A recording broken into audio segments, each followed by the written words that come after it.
Welcome back to the channel.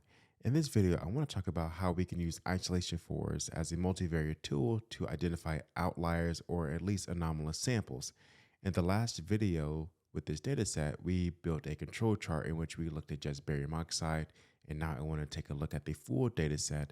But first, here's where we got the data. Here in the Data in Brief journal, again, which is a great source for open access data, I'm looking at this mineralogical dataset of natural zeolites from the Licini Mountains in northern Italy.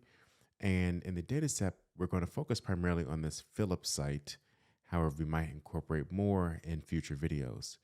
Now, the idea is to see if we can look at the chemical composition and identify anomalies in this Philipsite data. The data was collected on a couple different instruments, powder X-ray diffraction or XRD. They also have some data from scanning electron microscopy. Those are more so the images, and then an electron microprobe.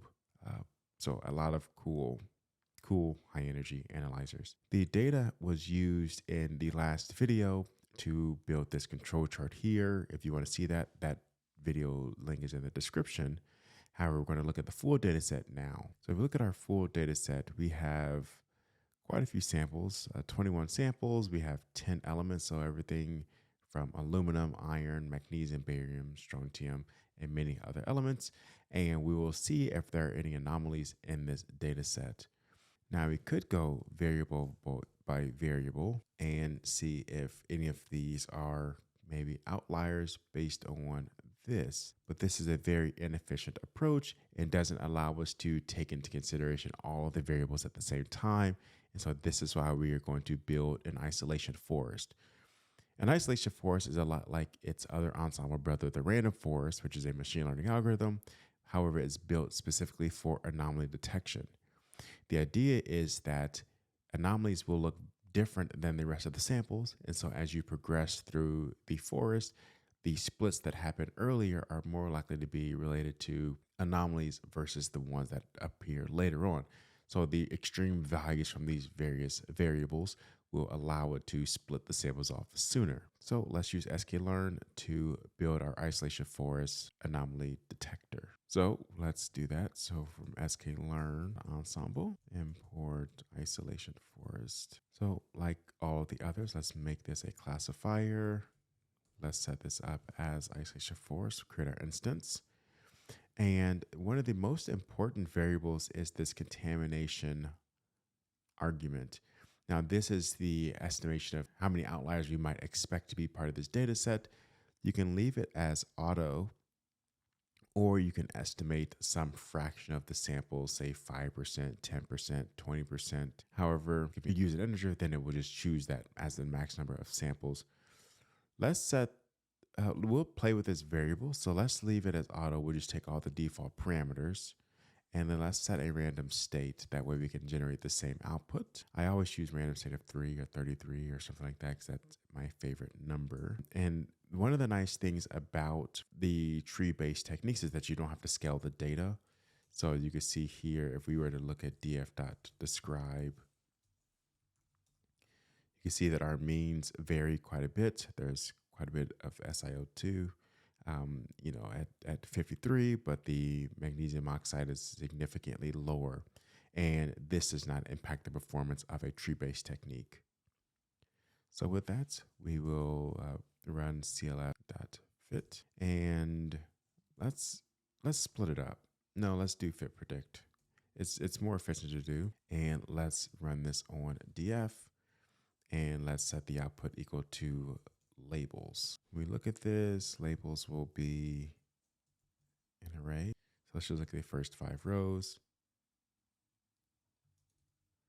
And you can see that we have inlier, outlier, inlier, inlier, inlier. If we look at more of the rows, you can see that our data is now split. So an easy way to visualize this data is going back to one of my favorite techniques, PCA. And so let's now do the full gamut really quickly. So from scikit-learn.decomposition, import PCA. Again, this is really just a good way to visualize the data.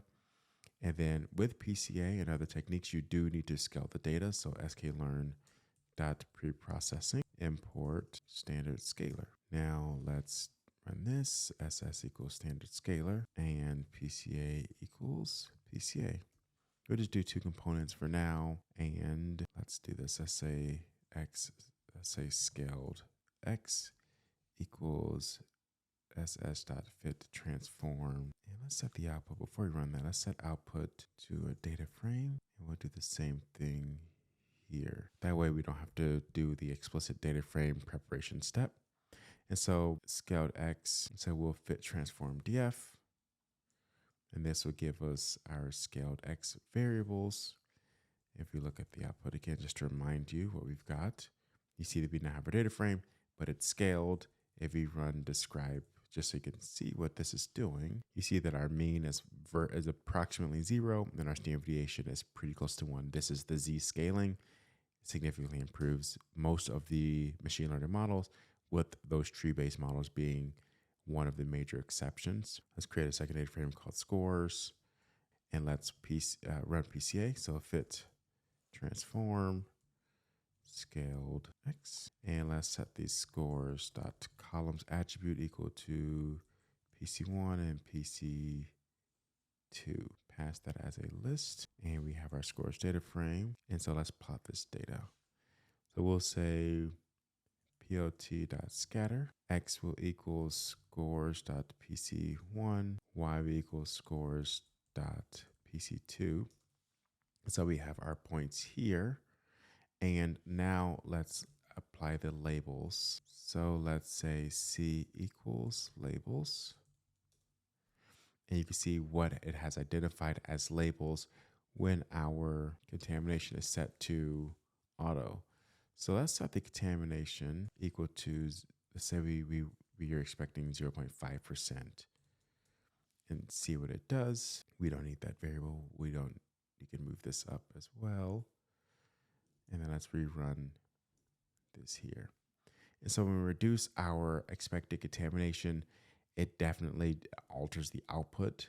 If we set our contamination up to, say, 10%, we run it again, we start to see how it gets coming in.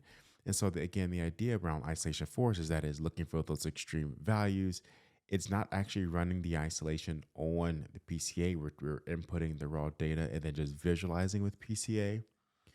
There could be other ways to be. We might visualize this in the next video just so you can see which variables might be driving more of this. And let's just look at up to 20% contamination of the data and what it's doing. So again, you see how it's moving in from the outside inwardly. And so this is just one way to look at outliers in your data and how you can take that and maybe use something like PCA or another tool like parallel coordinates plot, which I'll show in the next video, for visualizing this type of data. In any case, I'll see you in the next video. Peace.